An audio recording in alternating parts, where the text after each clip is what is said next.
வேண்டுமென்றே திட்டமிட்டு நம்முடைய நிர்வாகி மீது வழக்கு போடுவது. சிந்திச்சு பாருங்க. 4ஆம் தேதி திரு ஸ்டாலின் அவர்கள் 2011 கொளத்தூர் சட்டமன்ற தேர்தலில் போட்டியிடுறார். அந்த தேர்தலில் முறைகேடு நடந்ததாக அப்போ போட்டியிட்ட அனைத்து இந்திய அண்ணா திராவிட முன்னேற்ற வேட்பாளர் வழக்கு தொடர்றார்.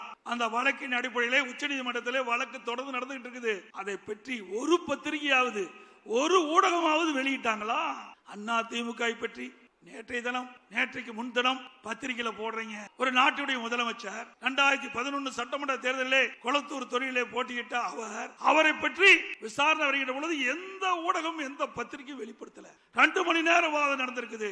நாளை தினம் 11ஆம் தேதி வர இருக்குதாக கேள்விப்பட்டேன். ஆக ஊடகங்களும் பத்திரிகைகளும் தர்மத்தை நீங்கள் நாட வேண்டும். பத்திரிகை என்பது ஒரு நடுநிலையா இருக்க வேண்டும் என்று திட்டமிட்டு அண்ணா திமுகவை அவதூறு செய்தியை வெளியிடுவதை நிறுத்தி விடுங்கள். ஏன் மிரட்டுறாங்களா? பயமா இருக்க மாட்டேங்குது பத்திரிகை ஊடகத்துக்கு. ஏன்னா திரு சவுக்கு சங்கர் வீட்டுல மலத்தையும் அங்க இருக்கிற சாக்கடை தண்ணி ஊத்திட்டாங்களே, அது போல இந்த ஊடக நிறுவனத்தினுடைய பொறுப்பாளர்கள் மீதும் பத்திரிகை நடத்துகின்ற உரிமையாளர்கள் வீட்லயும் ஏதாவது மலத்தையும் ஏதாவது சாக்கடை தண்ணி ஊத்திடுவான்னு பயமோ என்னமோ.